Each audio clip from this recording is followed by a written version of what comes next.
Some are born famous. Others achieve fame. Unbelievable. And some have fame thrust upon them. No comment. Many of them are famous for 15 minutes. Divine Brown, the famous girl. On this episode of TNN's Fame for 15. Dr. Nielsen. Jerry Nielsen. Dr. Jerry Nielsen. Dr. Jerry Nielsen went to the South Pole in search of adventure, but found herself trapped with a deadly disease. At a certain point, I did accept that I would die there or soon after. Dr. Nielsen discovered the lump in her breast in the middle of the Antarctic winter. For Dr. Nielsen, that could have meant certain death. Jerry Nielsen's battle against breast cancer at the bottom of the world touched hearts everywhere. She had my greatest sympathy. I think a lot of America felt that way. We all sat with our fingers crossed. For Jerry Nielsen, it was in some ways a miracle. Many people said it was hell on earth and I was all alone. And instead, it was a wonderful story about friendship and a community that worked together. His name was Billy Hayes. Billy Hayes? Now here is Billy Hayes, who's written a book called The Midnight Express. Midnight Express was based on the true story of Billy Hayes, thrown into a Turkish prison for smuggling drugs. Tell the people why, in the name of all that is holy, you ever tried to take 2 kilos of hash out of Turkey. It's a question that obviously I ask myself a lot. Billy's family fought to free him. Here's a kid in prison, sentenced to an inordinate number of years. If he had killed somebody, he might have been out earlier. So Billy decided to free himself. The switch was on, escape, escape, escape. Billy Hayes and Dr. Jim, two American adventurers stranded in strange places, escaping to the white-hot spotlight of Fame for 15.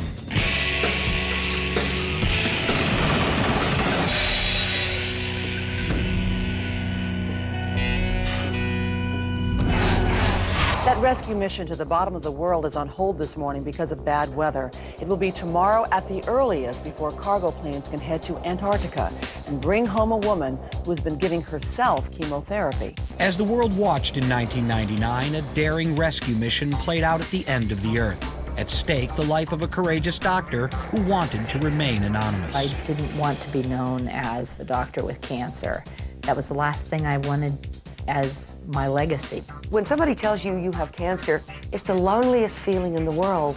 And here is this woman in the loneliest place in the world. Jerry Nielsen was chosen as a celebrity because she was the star of a real drama in a place where you couldn't have worse odds. Antarctica is a perilous place with temperatures sometimes reaching 100 degrees below zero. It was the same thing almost like the Apollo that was trapped in space and they couldn't get back, and the world watched. Jerry Nielsen's deadly nightmare began just a few short months after she signed up for the South Pole. I was ecstatic when I got accepted to the program.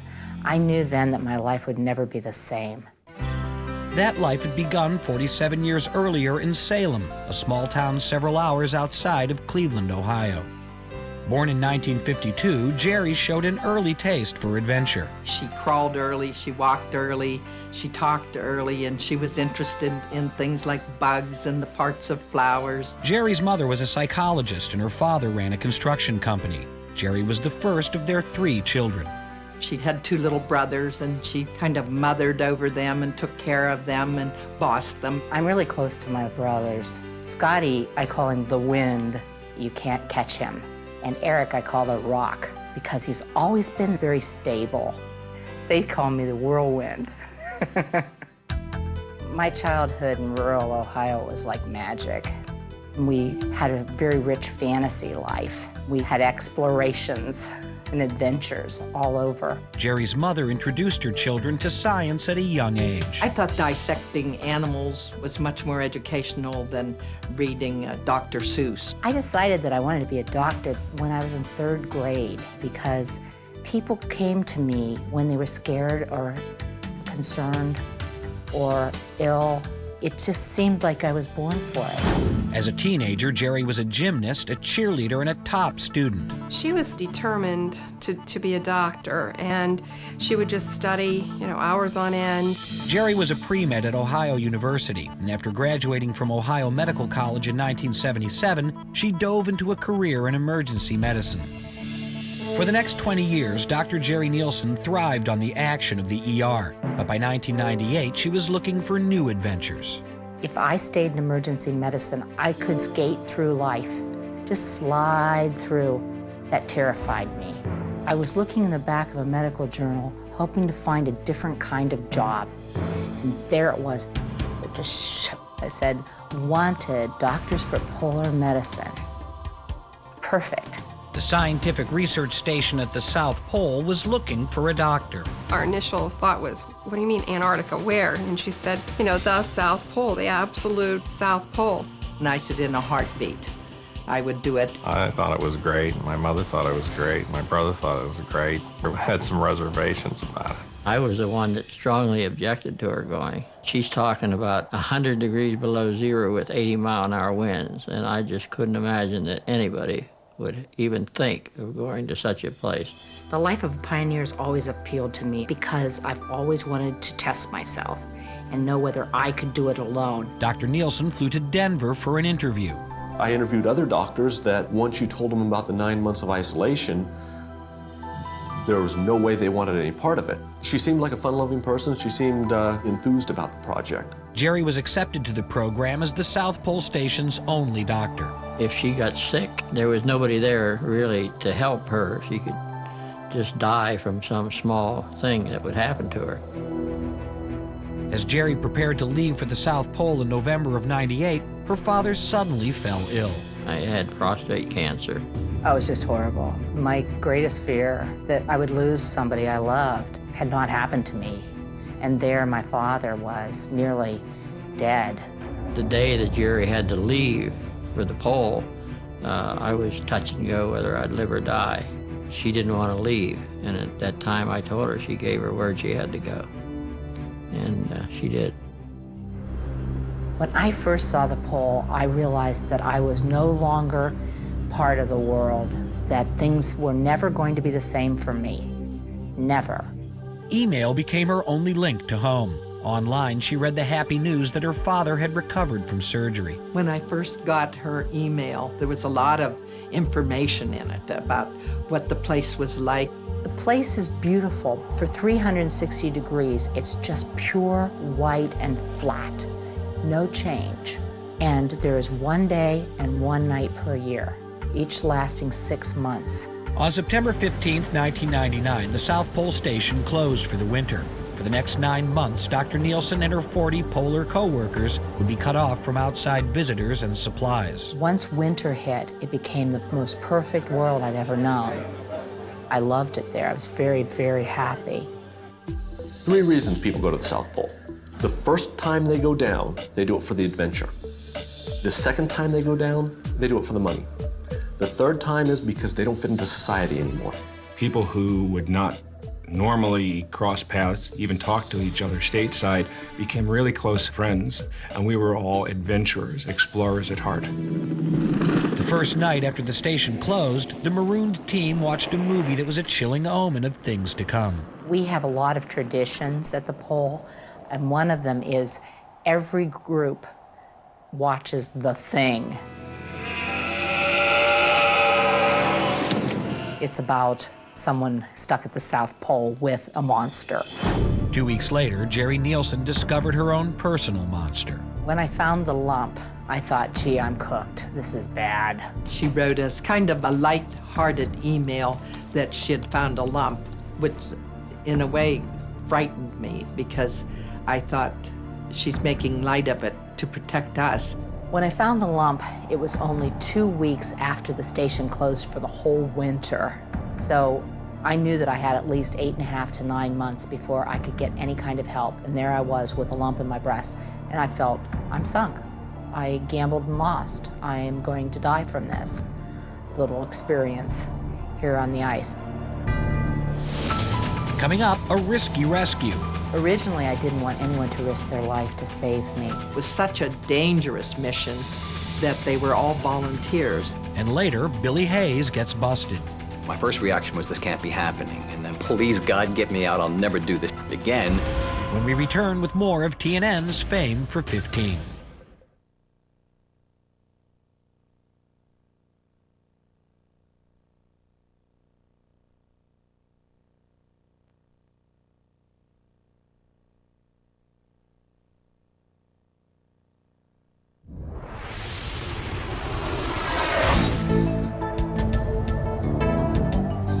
Marooned Marooned at the South Pole in the winter of 1999, 47-year-old Dr. Jerry Nielsen could no longer ignore the ominous lump growing in her own breast.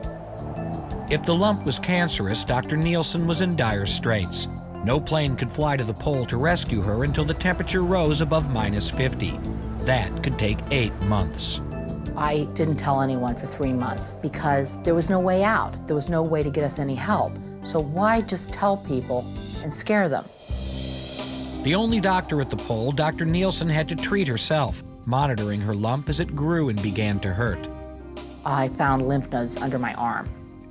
And at that point, I thought, gee, it's spreading. We had an all-hands meeting. She said that there's a possibility that she had cancer in her breast. There was a long, stunned silence that fell over the room, and we all looked at each other. It was like, oh God, what are we gonna do? As her health deteriorated and word about her condition spread beyond the pole, Jerry Nielsen tried to keep her name out of the media. Dr. Nielsen decided that she wanted her privacy.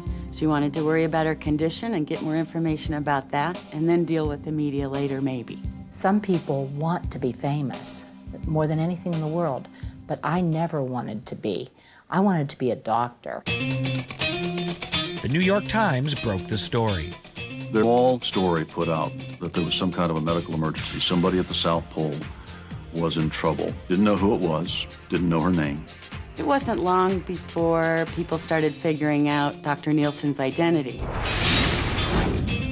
Reporters besieged the Cahill family. We were hit with a lot of newspaper people and TV people. Sometimes we got as many as 50 calls a day. Soon, a blizzard of news stories were swirling about the deadly drama developing at the South Pole.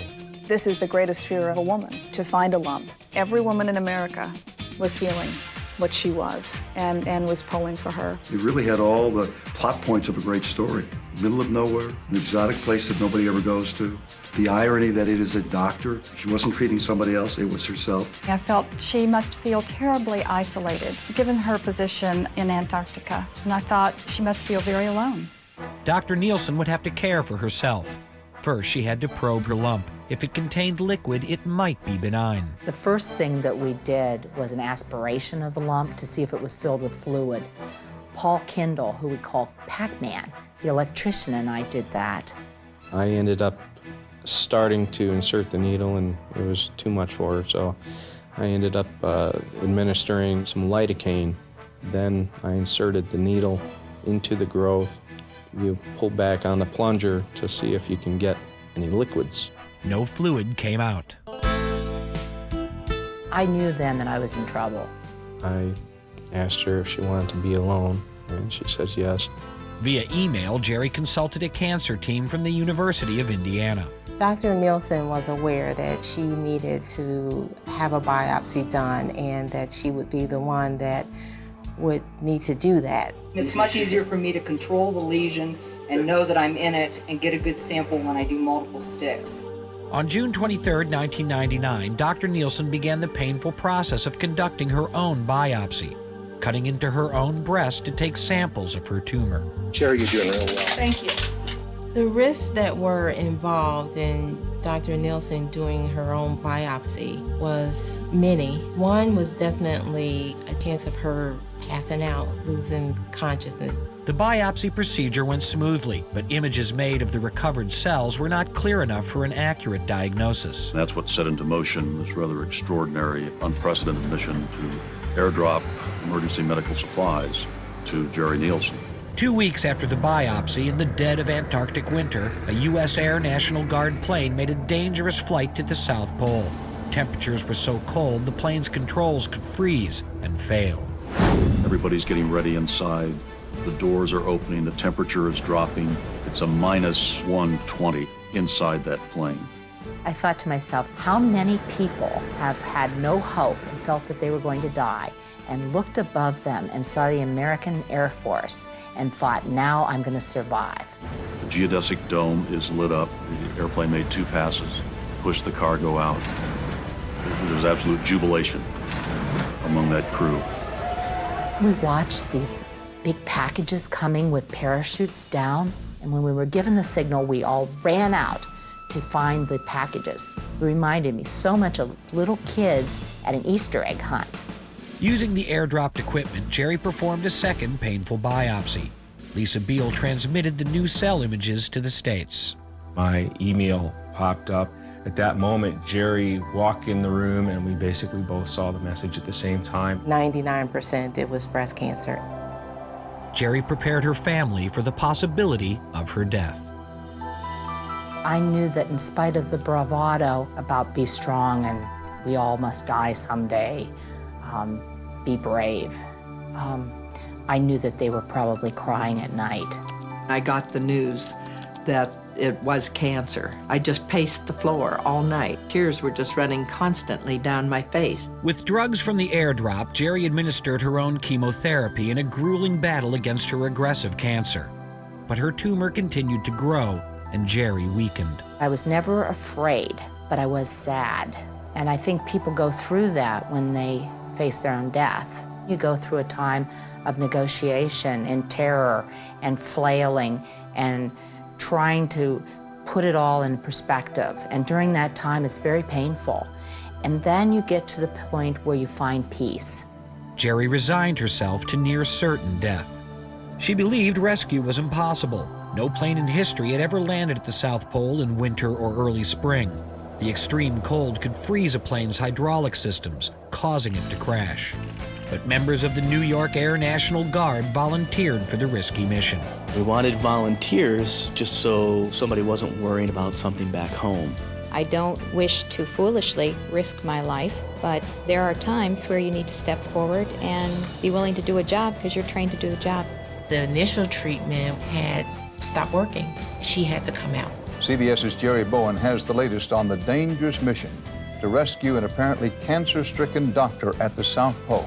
The two C-130 cargo planes have been prepped for the medical rescue, a Teflon-like coating put on the skis to enable a quick liftoff from the South Pole ice runway, where extreme cold can cripple an aircraft. When I finally heard that they were going to go in for her, that day I had talked to Jerry on the phone, and the weather was terrible. It was a bad day. It was cold and windy, and she didn't feel that they were going to be able to come in. We didn't believe it, but the orders were that we would be on the tarmac waiting for the airplane. In a blinding snowstorm, the C-130 started its descent to the South Pole base. We had this one opportunity to make this approach and get in, so there was a lot of self-imposed stress to do it right the first time. All of a sudden, a big LC-130 materializes out of snow, and just amazing to see these guys would actually land. It was 58 degrees below zero when the rescue plane touched down. Each second the plane remained on the ice reduced the rescue team's chances of taking off again. I was too sick to get up the steps. And the last thing that I remember from being at the pole was being picked up by my parka and actually thrown onto the aircraft, onto my hands and knees. The only heroes in this whole story are the National Guard, the Air Guard that went in twice, and they all could have died on the rescue. The heroism of those men was extraordinary. They did it for her. They said they did it for their country. What a strong, healthy, beautiful, young bunch of American heroes they were.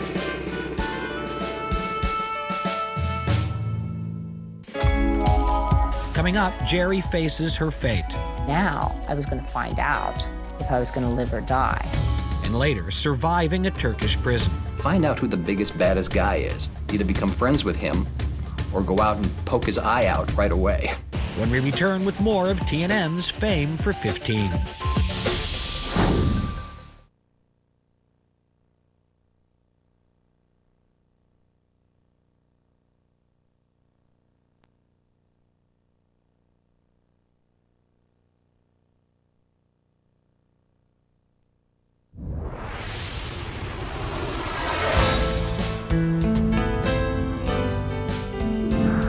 Air National Guard volunteers risked their lives in October 1999 to rescue cancer-stricken Dr. Jerry Nielsen from the South Pole. I always wanted to be the rescuer, and one of the great gifts that the people at the pole gave me was allowing me to let other people take care of me and save my life. Jerry was flown to New Zealand where her 2 brothers awaited her. She came in the door. She looked healthy, happy. She was completely bald, but other than that, she was full of energy. Jerry traveled on to the States where she reunited with her mother and father. We just all hugged her and kissed her. At that moment, I thought I was hugging somebody who was going to die. The first time I was truly afraid was when I was in the University of Indiana Medical Center, because now I was going to find out if I was going to live or die. Jerry and her family waited anxiously for the test results to learn whether there was any hope. We had to sit there and wait all day for the results of every test. And any one of them that would have come back positive, she would have died. Each test, 4 of them in all, came back negative. It's just more joy than I've ever known in my life. We realized that she was going to live. We pretty much did everything right in getting her treated early, getting her started, rescuing her, and continuing on with treatment. Jerry's cancer might be curable with immediate surgery. I thought, how funny that I feel fortunate that I get to have my breast taken off. Like I won the lottery. Oh boy, I get to go through surgery and more chemo. I'd had to have a mastectomy and a reconstruction. So there was a long period of time when I was ill. After her October '99 surgery, Jerry began 4 months of chemotherapy, followed by 2 months of radiation. She also got a get-well call from President Clinton. I was so impressed when I talked to President Clinton. I just got all gushy. In the spring of 2000, as Jerry recuperated in a North Carolina beach house, she began writing about her experience. I decided to write a book, and really write a good book, the way that it really happened. Icebound was released in January 2001, and Jerry went on a publicity tour. It's an extraordinary story and an extraordinary book. You write beautifully, by the way. Thank you. The book is called Icebound. You really sat in your room at night and thought, well, this is it. Yes, I did. And all I wanted was to survive long enough that my people would be taken care of. I think that there's always an appetite for those kind of stories because we always ask ourselves, how would I behave in these circumstances? We are inspired by her. We're inspired by what she did. We're inspired by her story. Anyone facing the challenge of breast cancer could look at Jerry Nielsen's story and think, my goodness, if she had those odds to overcome, then what I'm facing pales by comparison, and if she could do it, I know I can do it. She will be remembered as perhaps one of the true heroes in the world of breast health and breast cancer. Maybe it was only 15 minutes, but 15 minutes can last a long time in people's memory. Jerry Nielsen's 15 minutes of fame is, I think, continuing because of her courage, because of what she went through, because she continues to speak. I got my 15 minutes of fame, kicking and screaming, and like everything else in life, I think that if something comes your way, then make something good of it. Today, Jerry gives lectures around the country to share her experience and promote cancer awareness. Everyone is touched by cancer. Everyone. Jerry Nielsen has been cancer-free for nearly 2 years, and while there's a chance that her cancer could return, Jerry chooses to focus on her next adventure. I'm planning to go back to medicine very soon. I'm going to go back into the emergency room and see whether or not I still want to do that kind of work. I don't think about what my chances of living or dying are, ever. In life, I think we're always better to not know our future. What's important is not when or how you die, it's whether or not you ever really lived. Coming up, the man who inspired the movie Midnight Express. I don't like Turkish prison. I don't like the illegal system. I think that prison is brutal. I know it's brutal. Busted for drug smuggling in 1970, American Billy Hayes was sentenced to 30 years in a Turkish prison. Like Chicken Little, when the sky falls, I was more surprised at that than anything in my life. Do something to set my son free. And I got lucky. I got really lucky to escape. A young American made headlines by carrying off a nearly beyond belief escape from a filthy and terror-filled Turkish prison. I think it opened up people's eyes to the plight of people in third world prisons. If you're an American and arrested overseas, you're pretty much on your own. When we return with more of TNN's Fame for 15.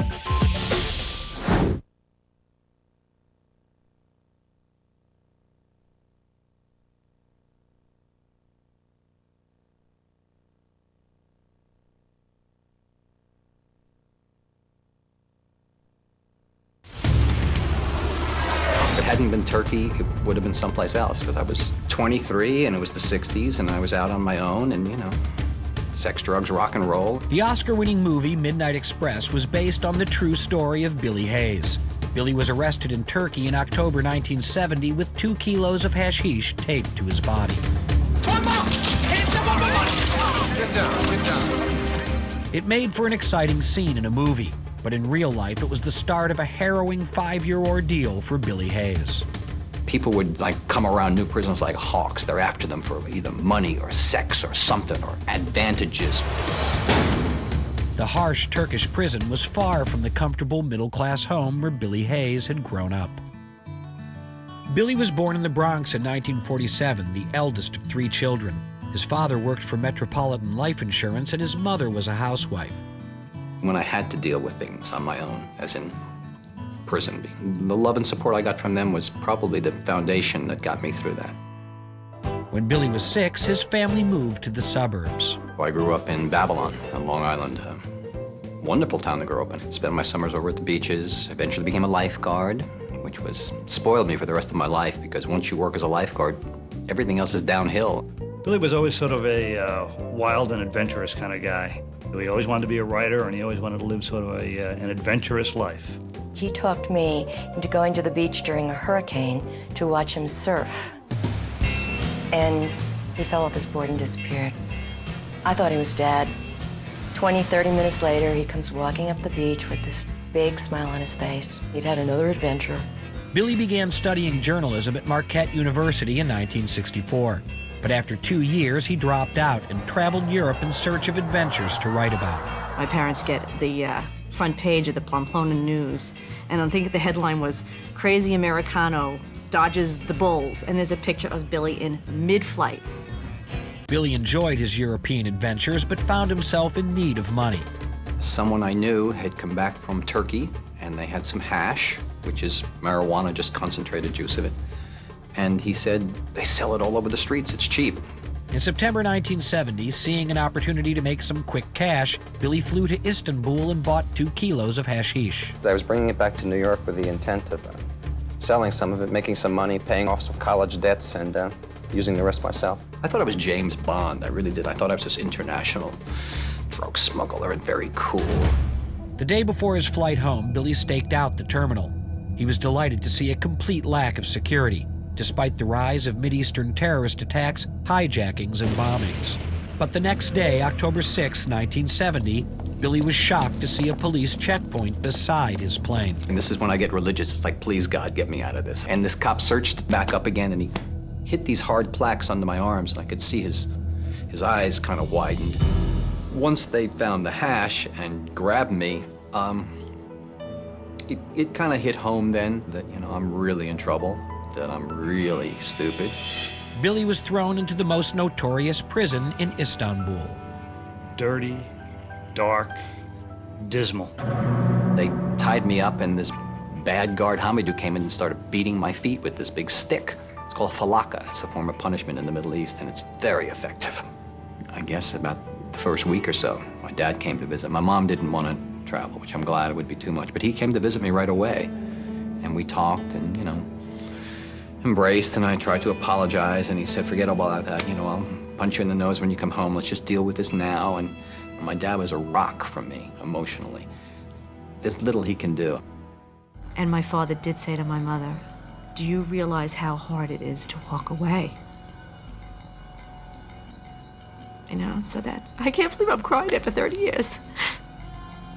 The Hayes family mortgaged their house to pay a series of Turkish lawyers. A lot of people would call, say, I'm a lawyer in Istanbul for $5,000. I can guarantee your son will get off and get out in 1 month's time. My father followed up every lead that he received, a crank or no crank. I spent about the first year in jail saying, I'm not going to stay here. They'll let me out. I won't spend my life in jail. 14 months after his arrest, Billy was given a 5-year sentence. I got one letter from my mom at one point that said, you know, every night I go to sleep, going to sleep with a little pain in my heart for my son. Billy found prison almost unbearable. You're always lonely and you're never alone. There's always people around, looking, wanting, searching, looking for ways to get an advantage, steal something, do something. If it's not physical, it's economic. There's something always going on. He talked a lot about how horrific the situation was. He talked about filth, poor food, rats. He talked about beatings. Billy's girlfriend at the time, Barbara Belmont, provided emotional support. She's the one that when I was in the depth of depression, when I didn't know who to turn to, I'd send her letters, and she'd send me letters. During Billy's first 3 years in prison, Barbara was able to visit him twice. He looked bad. He looked malnourished, very gaunt, and a kind of craziness in his eyes. In May 1973, with only 53 days left to serve, Billy was suddenly sent to court. I thought they were gonna let me out early. So I was in a great mood because I'm going free, and I got to the court. I looked at the American counsel's face and knew something's wrong. Apparently the High Court in Ankara, once again, they were reacting to Richard Nixon. As a result of negotiations that have been taking place between the United States government and the Turkish government, the cultivation of opium poppy in Turkey will completely cease within 1 year. Turkey was also under pressure because of a Pulitzer Prize-winning newspaper series linking some officials to the heroin trade. We felt that Billy Hayes had been hand-selected to pay the price for the expose that a Long Island newspaper had done of the Turkish heroin trade, and they were going to get their retribution. The Turks turned around and said, fine, you want us to be harder on drugs? We're going to do it. Boom. And they made Billy the example. Billy was sentenced to 30 years. Most Turks could never believe I had a 30-year sentence. They said, for what? For hash? How can that be? Murderers don't get 30 years in this country. And here he got 30 years for just a little bit of hashish. Billy's family turned to the media to pressure the Turks for his freedom. Now, really, I want the publicity. I need it. I want the people to get behind us if they possibly feel sympathetic. And write and write and write to the congressmen, senators, anybody. The father was a very believable person. He was a very reasonable, well-spoken person, and you could tell that this was a very responsible, caring father. I think about him the first thing in the morning, how he is, if he's going to be all right. And he is the last thing in my thoughts and prayers at night. But the media pressure changed nothing, so Billy's father smuggled money to his son. He brought me a photo album that had pictures of my sister in a cheerleader uniform in our home and all of this stuff, and along the cover of it, he'd cut out and pasted in $100 bills and pasted it all up and passed it across the table. He told Billy, you know, Mr. Franklin is inside waiting for you. If I'd have been caught with it, my dad would have been arrested and been in the same cell as me. For him to come and do that was just amazing to me. Using the cash from his father, Billy bribed prison authorities to transfer him to an island prison. There, in July 1975, he began hardening his body for an attempt at escape. I carried big 50-kilo sacks of beans and things. I was working to get healthy. I had to get really tight and tough. I needed to get out, and I needed to get really focused. Coming up, Billy's break for freedom. Well, there's an abyss of fear and pain between plotting and trying. Because if you try and don't succeed, it's really bad. When we return with more of TNN's Fame for 15.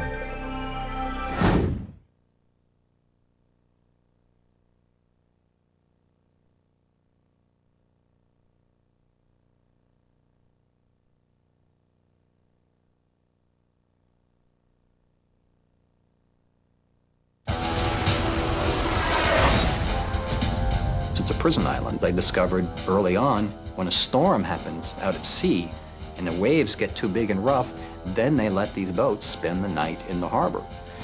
And I said, that's it. 28-year-old Billy Hayes was determined not to waste the next 30 years of his life in a Turkish island prison. They considered the sea to be the wall around the island, essentially. And supposedly there's a guard who stands out in front and watches this room, but it's raining, it's wind, it's night. He's off in the guard shack. I made my way down to the harbor. Once I'm in the water, I'm committed.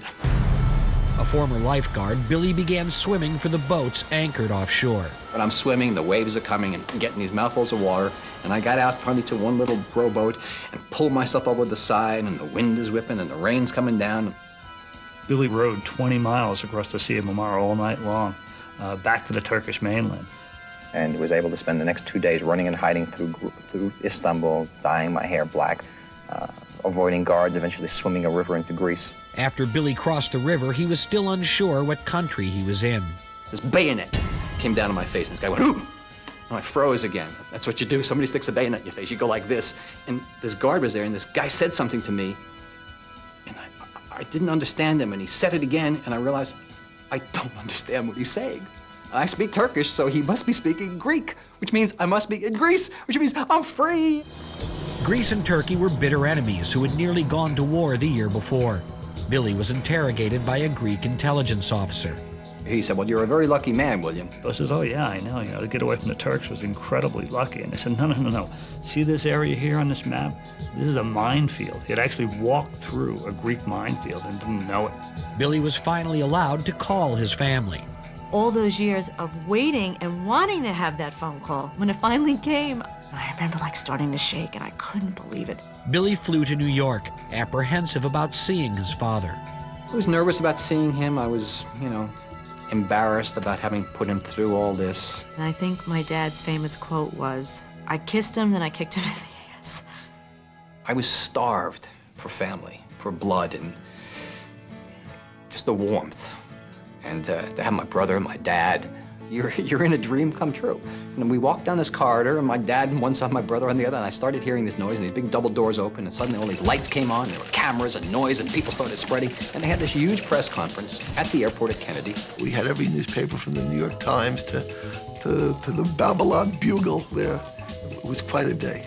I jumped on the Long Island Railroad and went into Penn Station, where he was waiting. And I ran into his arms, and we went back to the apartment that his brother had gotten for him, and started catching up on our lives. Billy owed his parents a fortune in legal bills and was eager to turn his fame into a long-dreamed-of writing career.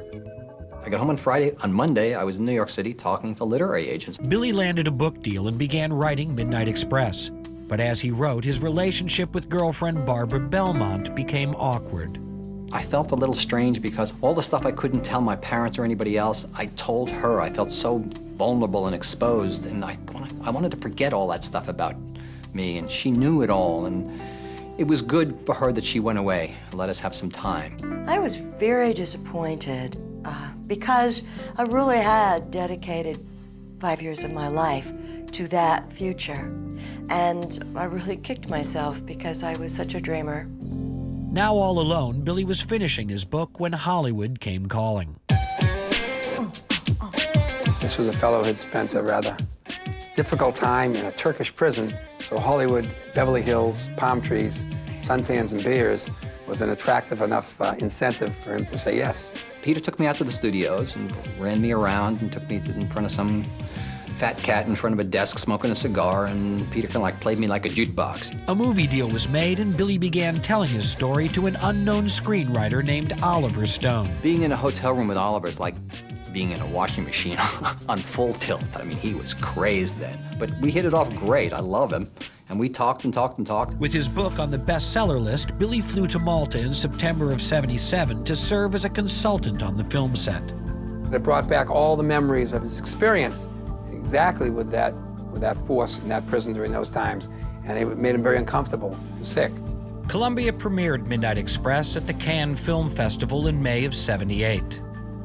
It was with no stars, first-time writer, first-time director, first-time actors. I mean, it had every reason to just be dismissed. It went through all the credits, the lights came up, the whole audience, 2,000 people stood up and cheered. What movies did you see that you really loved, Danny? I love Midnight Express. Even if I'd never heard of Billy Hayes, the movie was an astonishing thriller, and it captured the terror of being in a third world prison.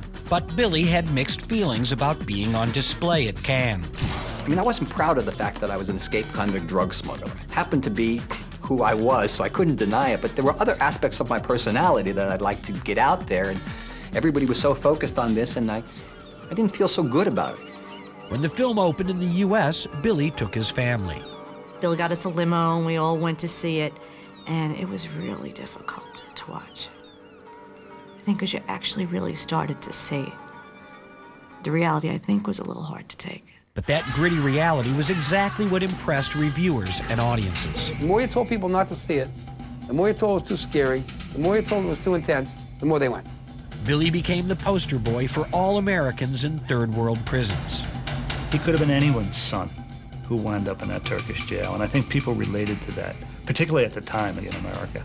Every city that the film is opened in has created controversy. It's affecting governments. The Turkish government has officially protested the opening in every city it's been in. The movie took an ordinary criminal and made a hero out of him, and in the process, by any means, insulted and demeaned the whole nation, the Turkish nation.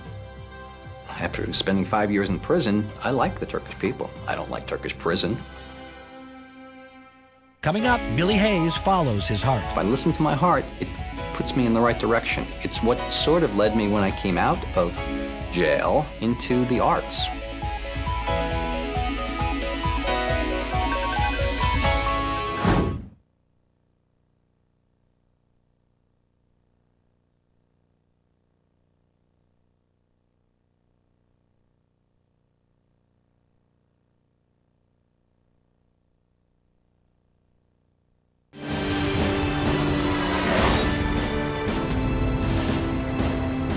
The movie was Midnight Express and was Billy Hayes' own account of his escape from a Turkish prison. In 1979, Midnight Express was nominated for 6 Academy Awards and won the Oscar for Best Score and Best Adapted Screenplay.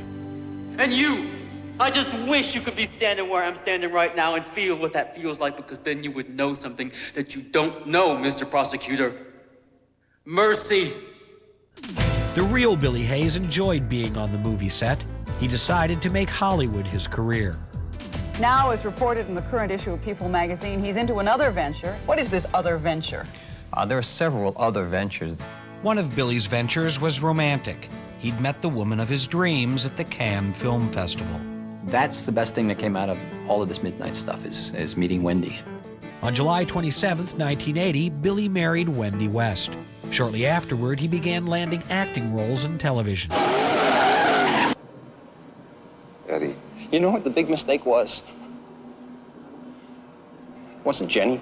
My big mistake was that I loved you even more. Billy moved to directing in 1992 with the play Cock and Bull. Billy's award-winning theatrical production inspired him to write and direct a film adaptation of Cock and Bull. Southside stars Brian A. Greene. You and Travis are becoming such an item, I just thought maybe we should get to know each other a little better. I thought you and Travis were best friends. We are. We met at the audition for Southside. I loved him because he was the only person with energy in the room.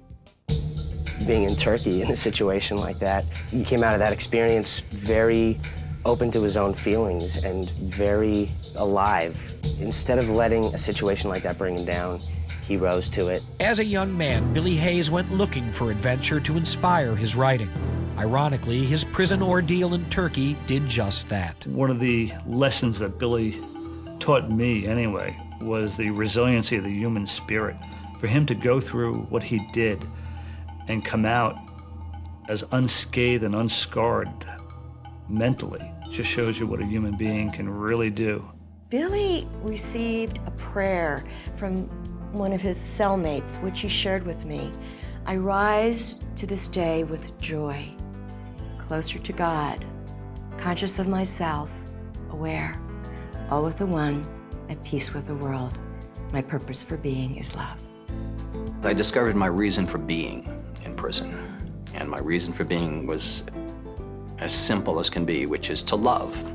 That's what I should be doing with my life. And if I'm doing that, I'm okay.